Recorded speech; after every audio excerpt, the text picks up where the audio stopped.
Perkenalkan, nama saya Abil Alisa Zulkarnain dengan FPM 20 pada 409. Pada video ini, saya akan mempresentasikan PowerPoint saya yang berjudul Perubahan dan Perbedaan Kurikulum dari tahun 1947 sampai dengan Kurikulum Merdeka atau Kurikulum Nasional. Hal ini saya lakukan untuk menyelesaikan tugas pada mata kuliah telaah kurikulum. Pada slide pertama ini, saya akan menjelaskan terlebih dahulu mengenai pengertian kurikulum. Kurikulum merupakan seperangkat rencana dan pengaturan mengenai tujuan, isi, bahan ajar, serta metode pembelajaran yang digunakan sebagai pedoman dalam penyelenggaraan pendidikan. Kurikulum tidak bersifat tetap, tetapi selalu mengalami perubahan. Hal ini karena kurikulum harus menyesuaikan dengan perkembangan zaman, perubahan politik dan pemerintahan, kemajuan ilmu dan teknologi, serta kebutuhan masyarakat. Oleh karena itu, perubahan kurikulum merupakan hal yang wajar dalam sistem pendidikan. Selanjutnya, slide kedua. Pada periode awal kemerdekaan, Indonesia menggunakan rencana pelajaran tahun 1947.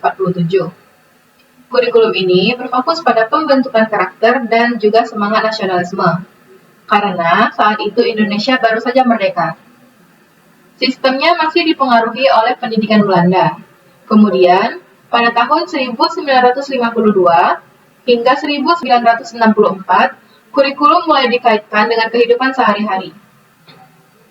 Tahun 1964 dikenal dengan program Pancawardhana, yaitu pengembangan cipta, rasa, selanjutnya pada tahun 1968. Pada tahun ini, kurikulumnya lebih menekankan pada pembinaan jiwa Pancasila. Secara umum, periode ini berorientasi pada pembentukan watak dan juga ideologi bangsa. Selanjutnya, slide ketiga. Pada kurikulum tahun 1975, pendekatan yang digunakan adalah tujuan instruksional. Guru memegang peranan sangat dominan dalam proses pembelajaran atau disebut teacher-centered. Kemudian, pada tahun 1984, diperkenalkan konsep CBSA, yaitu cara belajar siswa aktif, yang mulai menekankan keaktifan siswa dalam pembelajaran. Namun, pada kurikulum 1994, materi pembelajaran menjadi sangat padat sehingga bahan belajar siswa cukup tinggi. Pada periode ini, mulai terlihat pergeseran dari pembelajaran yang berfokus pada hafalan.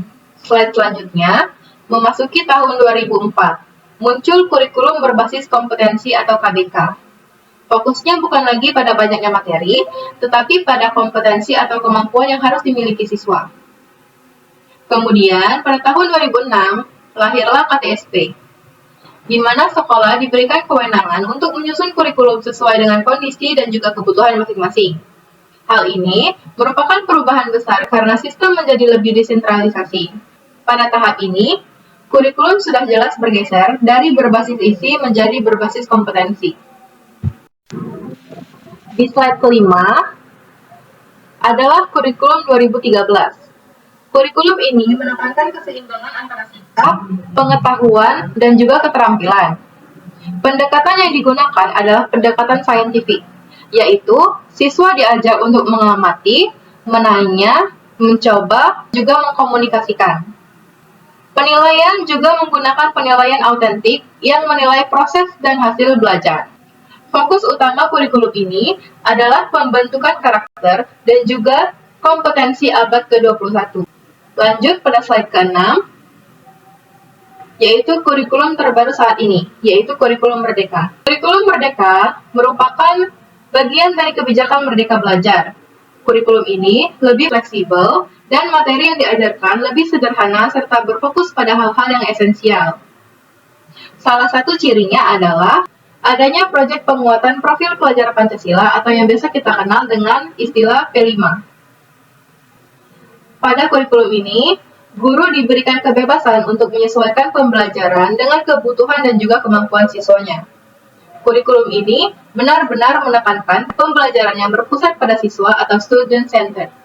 Lanjut pada slide ke-7, saya memasukkan tabel yang berisi mengenai perbandingan inti dari kurikulum 1947 sampai dengan kurikulum Merdeka. Kesimpulannya adalah, perubahan kurikulum di Indonesia pada dasarnya mengikuti dinamika dan juga perkembangan zaman, baik dari segi sosial, politik, maupun kemajuan ilmu, pengetahuan, dan juga teknologi. Secara bertahap, terjadi pergeseran paradigma dari kurikulum yang berorientasi pada isi atau materi pembelajaran, kemudian berkembang menjadi berbasis tujuan. Selanjutnya, menekankan pada pencapaian kompetensi, hingga akhirnya mengarah pada kurikulum yang lebih fleksibel serta berfokus pada pembentukan karakter. Dalam konteks tersebut, kurikulum Merdeka hadir sebagai bentuk penyempurnaan karena menawarkan materi yang lebih sederhana dan esensial, pembelajaran yang lebih fleksibel sesuai kebutuhan peserta didik, serta penekanan pada penguatan profil pelajar Pancasila sebagai landasan pembentukan karakter dan kompetensi siswa di era modern ini. Saya rasa cukup sekian presentasi dari PowerPoint saya yang berjudul Perubahan dan juga Perbedaan Kurikulum dari tahun 1947 sampai dengan kurikulum Merdeka ataupun kurikulum nasional. Saya akhiri, wassalamualaikum warahmatullahi wabarakatuh.